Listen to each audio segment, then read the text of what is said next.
강쌤과 함께하는 음악사 10차 시 수업. 여러분들 온라인 수업으로 여기까지 잘 오신 것 정말 고맙습니다. 오늘도 지난 시간에 배웠던 것들 다시 한번 복습하고 또 진행해 보도록 하겠습니다. 자, 지난 시간에는 우리가 계명창의 시작, 귀도 다래초라는 분께서 만들었던 이 계명창에 대해서 함께 이야기해 보았죠. 우투레 미파솔라 6개의 음으로부터 시작을 했고, 우투 첫 번째 이 우투라는 발음은 나중에 닫힌 발음이라고 해서 도로 바뀌었고, 칠음계 체제가 나중에 들어오면서 시가 또 합쳐져서 도레미파솔라 시 칠음음계로 이제 나중에 발전하게 되었다라고 이야기했었죠. 자, 그리고 또 지난 시간에는 중세의 다성음악 중에서 오르가눔에 대해서 좀 깊이 있게 공부를 했습니다. 오르가눔은 총 3가지 종류가 있었죠. 병행 오르가눔, 자유 오르가눔, 꾸밈 오르가눔. 자, 오르가눔에 대해서는 여러분이 한 번쯤은 좀 깊이 생각해야 하는 이유가 이 오르가눔에서부터 변화되어지고 발전되어져서 화성음악의 기초가 되었다라는 것입니다. 자, 지난 시간까지 이렇게 공부했었고요. 오늘은 길었던 중세시대를 마무리하는 날입니다. 중세시대의 노트르담 악파, 그리고 중세 후기의 사회적 변화, 그리고 아르스노바, 중세의 세속음악에 대해서 한번 짚고 넘어가면서 중세시대를 마무리하고자 합니다. 사실 하고 싶은 이야기는 너무나 많은데 간추려서 여러분과 함께 좀 더 유의미한 음악사 수업이 되도록 계속 노력하겠습니다. 자, 오늘 첫 번째로 노트르담 악파에 대해서 이야기해 보도록 하겠습니다. 노트르담 하면 혹시 여러분들 노트르담 드 파리라는 뮤지컬 들어본 적 있나요?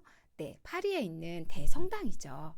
자, 12세기 후반에서 13세기에 걸쳐서 파리의 노트르담 대성당을 중심으로 폴리포니 양식, 즉 다성음악 양식을 발전시켰던 음악가들이 있었습니다.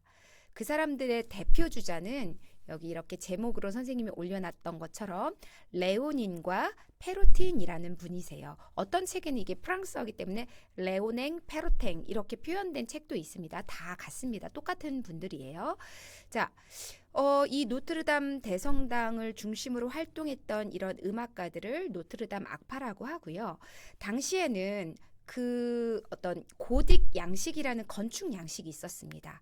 예, 이 중세시대의 대부분의 건축물들이 좀 천장이 높고 뾰족뾰족한 그러한 건축 양식이 있었는데 이것을 고딕 건축 양식이라고 이야기하고, 사실 음악에서도 그러한 고딕 음악 양식이라고 이름 붙일 정도로 당시의 건축 양식의 영향을 받았다라고 합니다. 자, 특별히 지금 12세기 후반에서 13세기에 걸쳐서 이렇게 음악 활동들을 노트르담 악파가 했는데 이 시대를 나중에 오게 될 아르스노바 시대와 구분하기 위해서 아르스 안티콰라고 옛 예술이라고 부르기도 합니다. 아까도 이야기했듯이 이 노트르담 악파의 중심 인물은 노트르담이 한참 건립 중이었던 1150년부터 1236년까지 성당의 악사 장직을 맡았던, 지금으로 치면 뭐 음악 감독 그 정도쯤에 될 것 같은데요. 레오닌과 페로틴이었다라고 합니다. 노트르담 악파가 발전시킨 오르가눔은 역시 이때도 오르가눔을 많이 작곡을 했었는데요. 그 후 더욱 개량 발전되면서 르네상스 시대, 바로크 시대를 거쳐서 오늘날의 화음으로 발전하게 됩니다. 자, 이게 이제 노트르담 대성당의 겉모습이고요. 네, 내부 모습이에요. 천장이 굉장히 높았습니다. 자, 노트르담 악파의 음악적 특징입니다. 다성음악이 발달되었습니다. 자, 우리가 지난 시간에 오르가눔 배울 때 기존의 테노르 성부 위에다가 두 플룸을 만들었다고 했는데 이것이 더 발전되어서 3성부까지 발전되었다라고 합니다. 그리고 단성성가를 약간 그 기존에 있는 가사나 선율을 수정하는 방식, 이 이것을 트루푸스 방식이라고 지난 시간에도 이야기를 했는데요. 역시 노트르담 악파도 이 트루푸스 방식을 사용했다라고 합니다. 그리고 노트르담 악파는 리듬에 있어서 세 박자를 고수했다라고 합니다. 이것은 당시에 성삼위일체 사상과 관련이 있다고도 합니다. 그리고 마지막으로는 디스칸투스 양식을 사용했다라고 합니다. 자, 이 말이 사실 어려울 수도 있어요. 테노르 성부가 한층 짧아진 정량음표가 되었다. 자, 이게 뭘까? 한번 우리가 악보를 한번 보도록 할게요. 지난 시간에 오르가눔의 세 가지 종류 중에서 우리가 꾸밈 오르가눔에 대해서 이야기를 했어요. 테노르 성부가 길게 지속을 하고 그 위에 오르가눔 성부가 자유롭게 무언가 선율을 많이 꾸며준다라고 했어요. 근데 워낙에 테노르 성부가 길게 유지하고 지속하기 때문에 노래 부르는 사람이 힘들어서 때때로 이것을 오르간이나 뭐 허디거디 같은 악기로 대체한다라고도 선생님이 설명을 했습니다. 자, 이렇게 길게 유지했던 이 테노르 성부가 노트르담 악파에 와서는 조금 짧아진 정량적인 음표로 이렇게 그려진 부분들이 있어요. 딱 지금 선생님이 커서로 움직이는 이 부분, 자, 테노르를 드론이라고도 이야기를 했는데요. 이렇게 드론이 이렇게 정량적인 음표로 변화된 부분, 확연히 앞부분과 구분된 이 부분이 바로 디스칸투스 양식으로 쓰여진 부분인데, 이 부분을 또 특별히 뭐라고 이야기했느냐? 클라우술라라고 표현을 했다고 합니다. 조금 어렵죠? 디스칸투스 양식, 클라우술라. 조금 어렵긴 한데요. 이 클라우술라가 나중에 그러니까 영어로 치면 conclusion, 결론이라는 뜻이라고 합니다. 어원적으로 따져볼 때. 자, 이것이 노트르담 악파의 음악적 특징이었고요. 그럼 한번 레오닌 페로틴이 이제 대표 주자였는데 페로틴의 오르가눔을 한번 들어보도록 하겠습니다.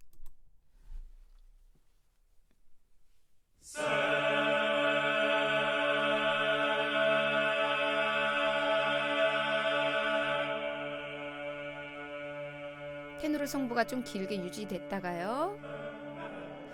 자, 확실히 앞전에 있었던 오르가눔에 비해서는 이렇게 박자들이 좀 더 정량적으로 움직입니다.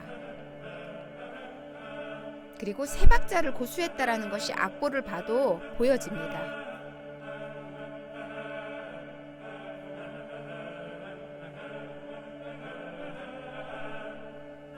아직은 클라우술라 부분이 나오지는 않고 있어요.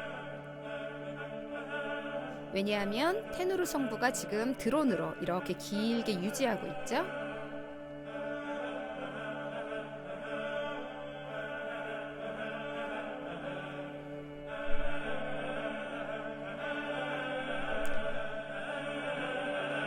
자, 시간 관계상 페르틴의 오르가눔은 여기까지 듣도록 하겠습니다. 자, 이번에는 중세 후반의 사회적 변화에 대해서 한번 이야기해 보도록 하겠습니다. 중세 시대는 신중심의 사회였습니다. 그래서 카톨릭 그리고 교황의 권위가 정말로 강했었고, 이 종교적인 기준 하에 정치, 경제, 문화 그 모든 것들이 판단되어졌다라고 이야기를 했어요. 자, 11세기에서부터 13세기까지 약 200년에 걸쳐서 이 카톨릭, 이 종교 전쟁이 사실은 일어났어요. 이게 뭐냐면 이슬람권에 자신들의 종교에 대한 어떤 전파를 위해서 십자군 전쟁이라는 것을 일으켰어요.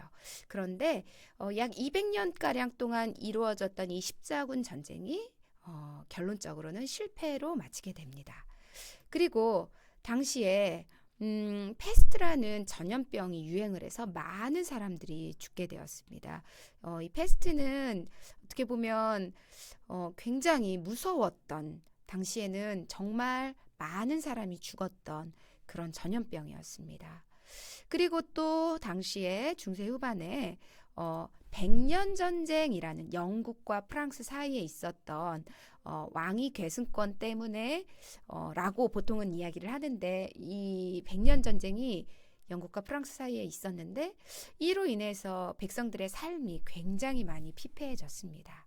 자, 이 특별히 이 굵은 이 세 가지 정도의 사건으로 인해서 당시를 지배하고 있었던 교황과 종교의 권위가 점점점 약해졌고요.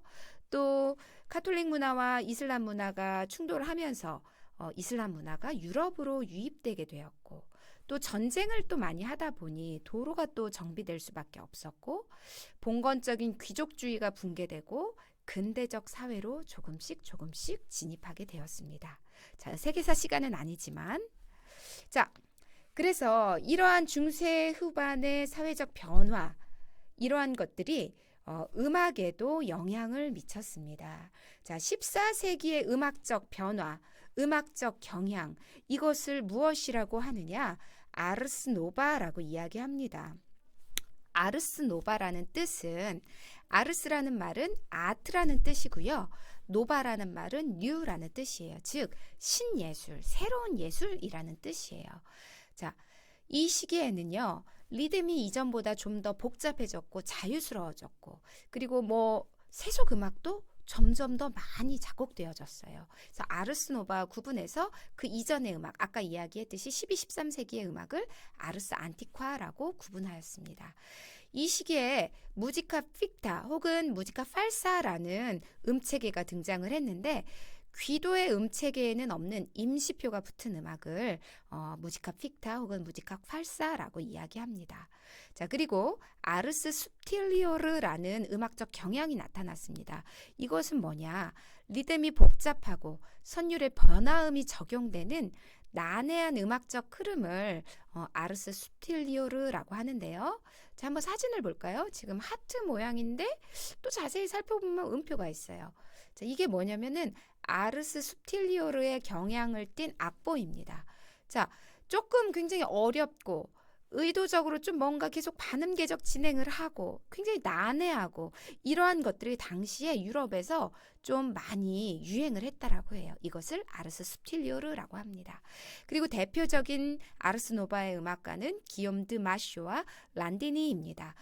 우리 전통화성학을 공부한 수진이와 사무엘은 란디니 종지라는 말을 한 번쯤은 들어봤을 거예요. 그 란디니가 이 란디니예요. 자, 그리고 아이소 리듬 모테트라는 독특한 음악 양식이 또 발생을 했는데요. 선율 단위와 리듬 단위가 결합을 해서 곡을 만들어가는 그런 형태가 바로 아이스 리듬 모테트였어요. 자, 다음 장에서 한 번 더 아이소 리듬 모테트를 설명해 볼게요. 자, 여기에 보면 탈레아라고 하는 리듬 단위는 2분음표, 점4분음표, 16분음표예요. 자, 이 탈레아가 계속적으로 지금 반복이 되고 있어요. 그쵸?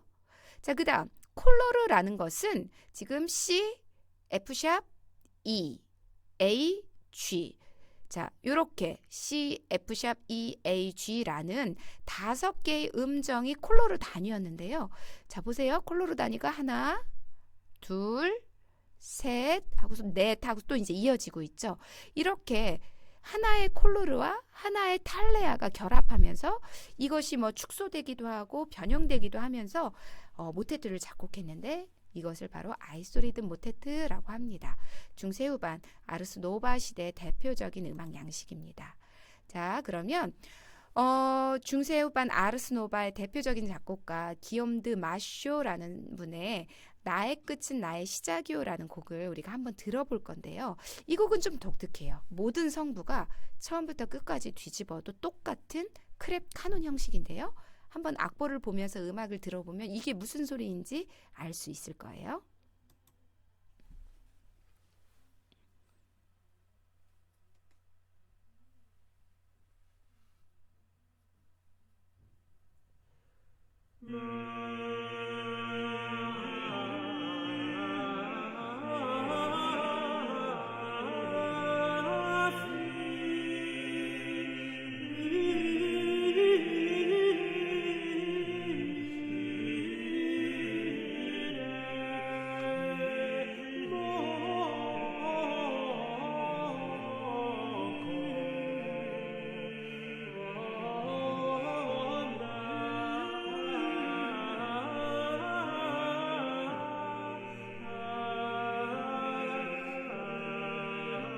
자, 이제 여기서부터 한번 악보를 잘 볼까요? 마치 열차가 그대로 이렇게 그대로 다시 역행해서 가듯이 지금 돌아가고 있는데 그대로 반복해서 돌아가고 있습니다.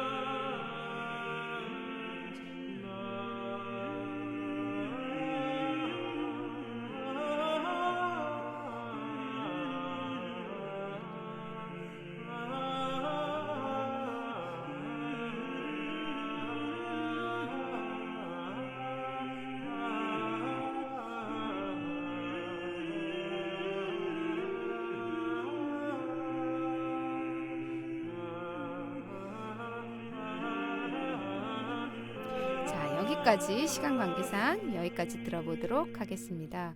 또 다시 이제 꼭 다시 돌아서 반복을 하는데요. 자, 굉장히 재미있죠. 음악적 아이디어가 뛰어납니다. 중세라는 시대 자체가 굉장히 좀 엄격했던 시대였는데 중세 후반으로 갈수록 이러한 음악적 변화들이 나타나기 시작합니다. 자, 이번엔 중세시대 세속음악에 대해서 이야기해 볼게요. 중세시대의 세속음악을 담당했던 그룹들은 수도원의 성직자 혹은 신학자, 기사계급 또 간간히 귀족들도 중세의 세속음악을 작곡했다라고 합니다. 그리고 중세의 세속음악을 이렇게 했던 그룹들을 요즘 표현으로 중세의 음유시인이다라고 이야기를 하는데요. 이 중세 음유시인들의 소중한 유산이 카르미나 부라나라는 책이 음유시인들의 세속 가곡집이 있습니다. 나중에 현대음악에 와서 칼 오르프라는 사람이 카르미나 부라나라는 곡을 또 작곡을 했는데 이 중세시대의 카르미나 부라나라는 세속 가곡집에서 영감을 받아서 곡을 작곡했다라고 합니다.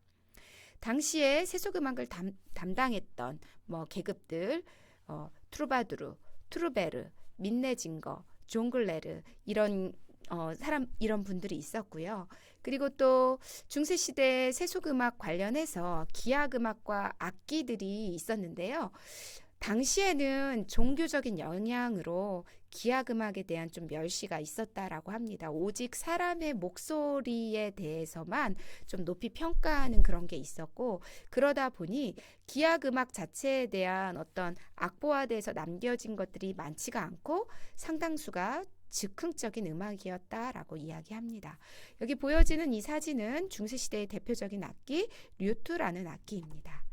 자, 중세시대의 음악을 현대적으로 묘사했던 조금 여러분들의 흥미가 갈 만한 장면이 있어서 한번 나누고자 합니다. 게임인 것 같은데요. 더 위쳐 3라는 게임인가 봐요. 거기에서 사운드 트랙 중에서 한 장면인데요. 중세시대를 묘사를 했네요. 자, 한번 감상해 보도록 할게요.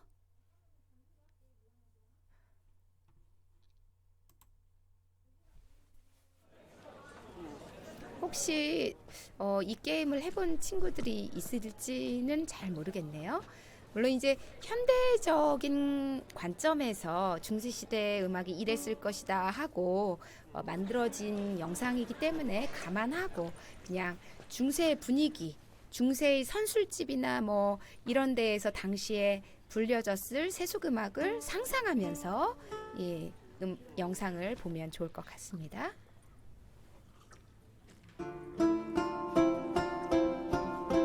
나름 이 장면이 굉장히 인기가 많았었나 봐요. 혹시라도 나중에 사무엘이나 수신이가 게임 음악을 작곡할 때 이런 식으로 중세, 고대 이런 것을 테마로 이렇게 작곡을 해보는 것도 좋을 것 같습니다.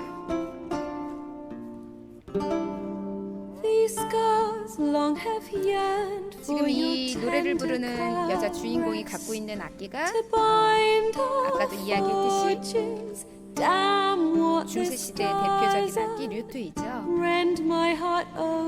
기타 모양과 비슷하지만 이렇게 목이 이렇게 꺾였죠. 헤드가 꺾여 있죠.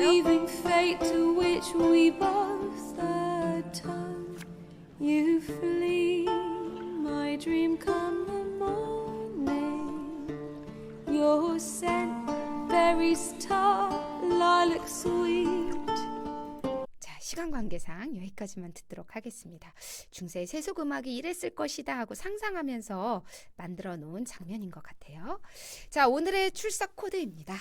오늘의 댓글 주제는 코로나19 치료제가 나와서 등교하게 되면 가장 하고 싶은 것은 무엇일까? 여러분들 한번 댓글로 유튜브 댓글로 남겨주시고요. 이제 조금 있으면 등교 개학이 좀 다가올 것 같습니다. 마음의 준비를 하시고 여러분들의 생활 습관도 낮과 밤이 바뀌었다면 좀 규칙적으로 낮과 밤을 지켜서 생활하기를 부탁합니다. 오늘도 수업 듣느라 고생 많이 했고요. 길고 길었던 중세시대 오늘로 이렇게 마무리하고 다음 시간부터는 르네상스로 들어가 보도록 하겠습니다.